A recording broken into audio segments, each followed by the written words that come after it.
This is the new Anambra state, where prudence and economy have become the hallmark of state business. It's not business as usual. Despite its lean resources, the government in place is trying to make every penny count. The government is directing its people to see their resources in the number and quality of services and facilities provided.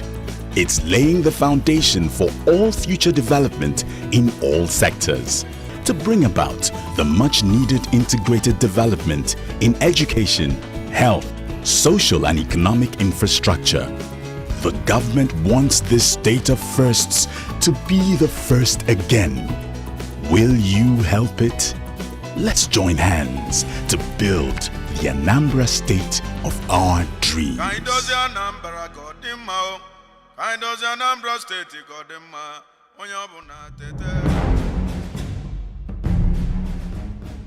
Dateline, March 17, 2006, Awka, Anambra State. Peter Obi was sworn in as governor of the state. His vision for Anambra to develop all sectors simultaneously, summed up in the Anambra Integrated Development Strategy, ANIDS. It's one thing to have a vision, it's another thing to have a strategy for the delivery. ANIDS is a strategy for the delivery of our vision. It is a process that allows us proper planning, budgeting, execution of the plan, supervision, and ensuring delivery of our plan. 8 years later, has Governor Peter Obi's administration performed to par? Has he met his own expectations? Here are the facts, you draw the conclusions. Fact: essentially, he has restored relative peace to the state, creating an enabling environment for inflow of investments and new industries. Fact: he has constructed and rehabilitated over 900 kilometers of roads, giving Anambra perhaps the best rural network of roads in Nigeria. Fact: he has opened up communities with the construction of 28 bridges that have enhanced economic activity across the state. Fact: he has revamped the health sector with the construction of the Anambra State University Teaching Hospital and giving grants to missionary health institutions to enhance service delivery. Now, these institutions have gained accreditation. Fact: he returns schools to the missionaries and still funds them, which has influenced the rise in the standard of education in the state. Fact: he was the first to build 2 mini stadia in the state. Fact: he has built the first state secretariat since the creation of the state. Fact: he has helped light up Anambra, as it were, by distributing over 1,000 transformers throughout the state. Fact: he has cleared the arrears of pensions and gratuities owed by the state since 1996. Fact: he is building 2 major hotels and resource centers at Onitsha and Agulu. And the man is not yet finished. Let's see how he has tried to foster robust communication and ease economic activity among Anambarians by a system of road networks judged to be a regional best in Africa. Anambra State, one of the states south of the Sahara that is committed to achieving the Millennium Development Goals 1 to 8.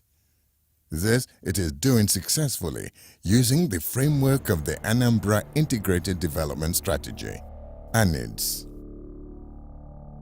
One major Millennium Development Goal that is a key prerequisite for sustainable development is the ability of rural communities to be accessible or adequately serviced by good roads for the easy movement of people and goods to major towns and markets.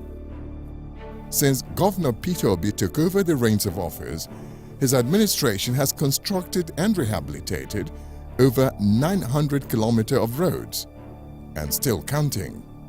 The major objective here is to build a good network of roads and bridges that will open up access to the outside world for accelerated development, especially for communities that have been locked up for years. The people of Amansi through our family in Awka South are now connected by this new bridge over the Ezo River. When in 2005 the small existing bridge collapsed under heavy traffic, they found it cumbersome accessing the state capital and other parts of the state. Now with this bridge, they have an easy gateway to the state capital, Awka and beyond. So far for this road, it expand canoe, but now people become down and do well. To ease the burden of commuting from Imiata to Umueze Anam, the Obi administration awarded the construction of a new road that is 15 kilometers in length. The road, which runs through Otupu River, means that a bridge had to be built over the river, which had cut off communities on either side. With the Otupu River bridge completed and the entire stretch of the 15-kilometer road nearing completion, the people of Imiata can now heave a sigh of relief as they are now connected to their kith and kin. But that is not all, as their farm produce can now be easily evacuated to larger markets. Predominantly, the people living here, they are farmers. And after farming, first of all, they wouldn't have good farming equipment, so they use hoes and the rest to farm. After farming, although the land is very fertile, they will now suffer to use boats to go through the river to the urban centers like Otuocha and Onitsha to sell their farm products. Sometimes because they can't take their farm products back home, people tend to cheat them. They give them very low prices for their goods, and then at the end of the day, they come back home poor and empty again. So, but with this road, everybody is just praying for the government because they never thought it possible. It's not just that they built road, but the quality of the road. Aside from the bridge over Otupu River, the completion of the other bridge with stone pitch embankments in Orumba North has provided a link to various communities in the same local government. It has indeed provided a shorter link for the people of Orumba South, who would have had to travel over 90 minutes going through two local governments, Aniocha and Agwata respectively, to get to the state capital. Now with the road completed, the journey takes about 20 minutes. It is simply wonderful. We've never had it so good. And to go to Apo, from Apo to Agulezi-Chukwu takes you about 2 hours. But I believe after this road has been done, 15 minutes to Agulezi-Chukwu. The people of Okuna, Nukbaku, are also counting their gains, as the Obi administration has replaced the dangerous triple box culvert with the Bunabo Bridge across the Abibia-Okpuna River. And with the height of the new bridge, the menace of floods on the road during the rainy season will no longer hinder them from their community. This road and bridge also connect communities in Awka North and Awka South. Normally, last 2 years, this place used to be a hectic area during the rainy season. But now, with this, people have been happy, feeling that by the special grace of God, within some years, it will be a thing of the past. Another very important road link nearing completion is the Agulezi-Chukwu Ajali Road. The Otaro Bridge, which is on the main alignment, connects two local governments, Agwata and Orumba North. Although still under maintenance, it is being used by the people, giving them the shortest link to each other. To access Lulu Town in Ihiala local government, commuters have had to go through the neighboring state Imo. But with the completion of this beautiful road with large box culvert and drainages on both sides, the people have a different story to tell. As they don't come do this one, we are very happy for the work. See, before, if we drop for Ihal, if we are from Lagos or from any place, drop for Ihal, and there is no road to lead you to your destination. So if you ask the Okada people, say no road to lead. Just of recent, I think last year, they can complete this one, reach Akwalili here.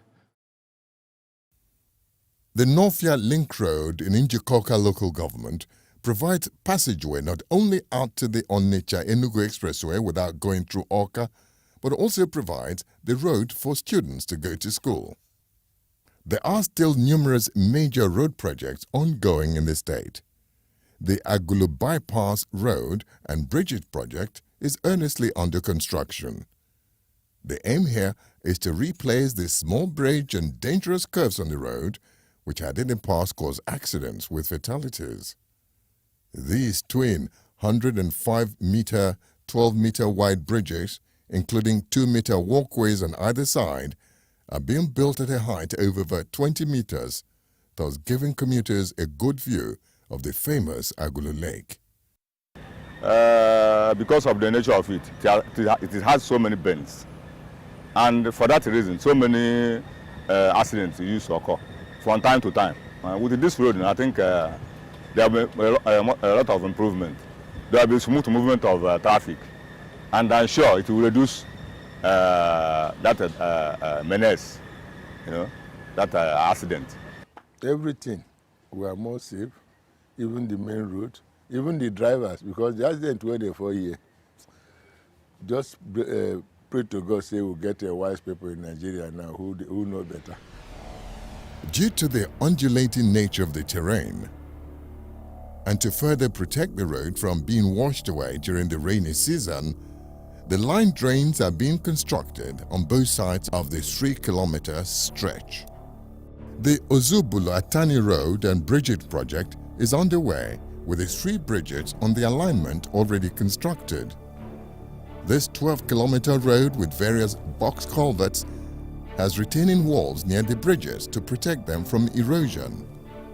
These people are mainly agrarian and will find this project, when completed, a huge relief from their present condition.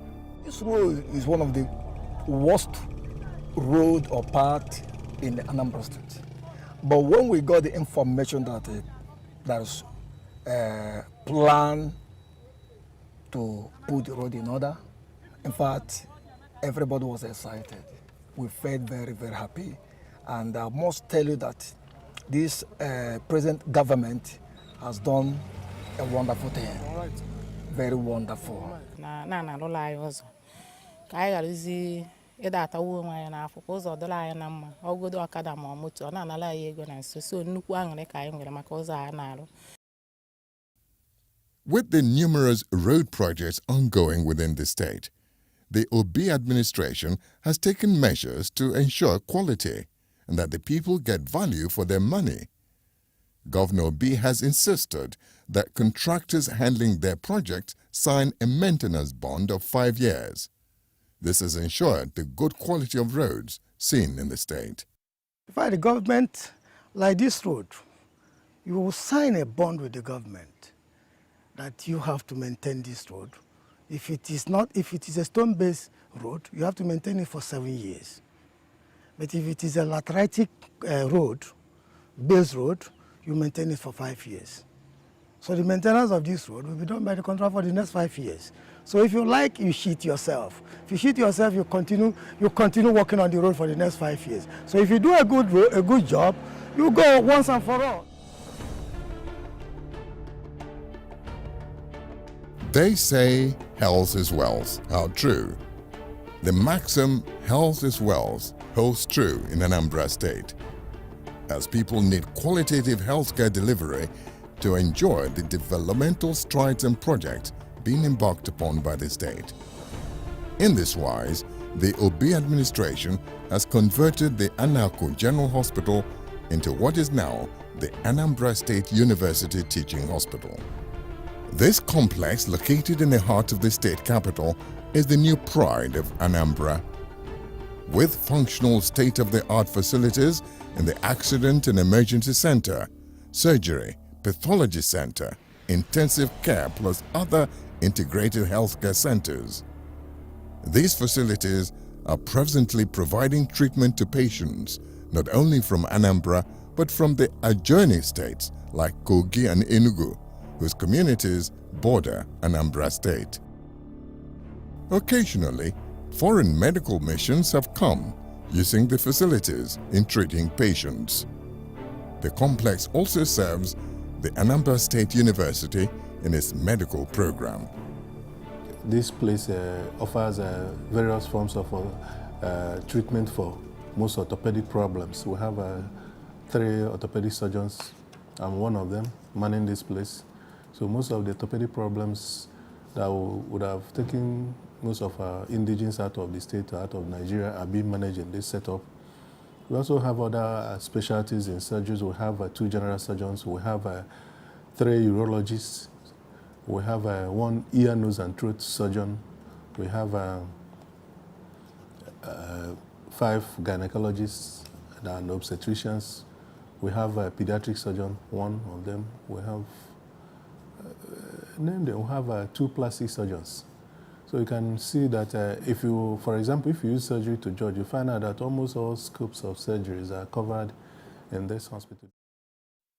In the Onitsha and Umuleri General Hospitals, the story is the same. The government has intervened with the provision of new facilities and equipment. There is now a dialysis center at the General Hospital, Onitsha. This is Northia Psychiatric Hospital, which now wears a new look with the building of new offices and accommodation for patients. To further enhance primary healthcare delivery, the state government has partnered with various religious bodies that have already established hospitals. To this end, the Obi administration set aside grants worth billions of naira given directly to select missionary healthcare institutions. The money is provided to improve infrastructure for accommodation of staff and students and accredited programs. In the past, the state had distributed medical equipment valued at over 135 million to 105 government and mission healthcare facilities across the state. One of such benefiting missions is the Iyenu Hospital, Ogidi, Udemili North Local Government Area, which is over 100 years old in providing primary healthcare to the people. Historically, it was the first school of midwifery east of the Niger and has delivered many prominent Anambarians, including Emeka Yoko. To keep up the standard of churning out qualified midwives and nurses, the institution has built office and classroom complexes, theaters, and doctors' quarters, and is now capable of training 100 midwives and nurses yearly.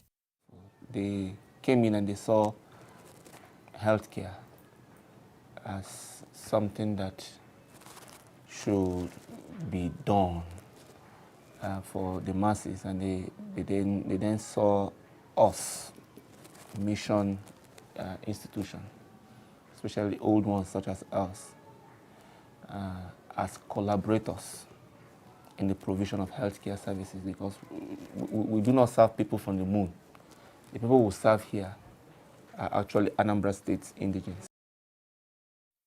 Our Lady of Lourdes Ihiala has been able to use the grant from the state government to build the Madonna Hostel for School of Midwifery, the Immaculate Heart Hostel for the School of Nursing, and the Hostel for the School of Medical and Laboratory Sciences, which is nearing completion. Just recently, 3 gigantic structures have been also erected in the same direction to provide hostel admission for the students of medical laboratory, students of nursing, students of midwifery. And these have helped a great deal in promoting the school to the highest. In fact, the school is the best in the whole federation. The St. Joseph Hospital at Ezinuku has built with its grant a general outpatient building wing and 2 hostels for the School of Nursing and School of Midwifery. Also, the state government has built the Dr. Winlow Heart Center. The people are looking forward to when the center will be fully operational and they can have the best heart care. Previously, people from the environment somehow, old place always weaken the interest of the people. They always want new places. And so, being an aged hospital, people then were not that patronizing coming to assess their health here. But through the intervention of the government and the projects going on, it started creating interest in the hearts of the people. And if you go out and into the world, you can also see, even though the structures are not completely ready to render service to the people, but that impact of coming in of the government has already created in the minds of the people that something is going on and that will really help them. And they are coming, at least still making use of the old structures within. They are assessing their health. With funds from the state government, St. Charles Borromeo School of Nursing, Fege, Onitsha, is building a 4-story complex that will house the School of Nursing and its hostel. It has already built befitting doctors' quarters and is currently building more staff quarters within the facility.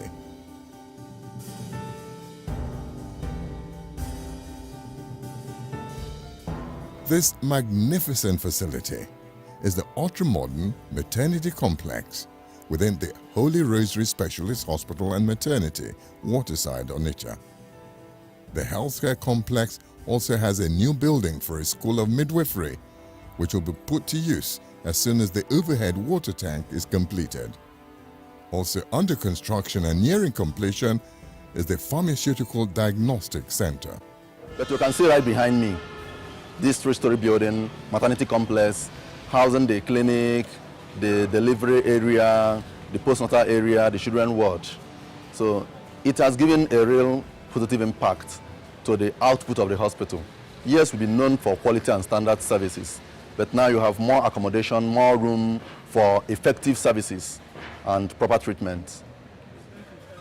One thing is evident. With the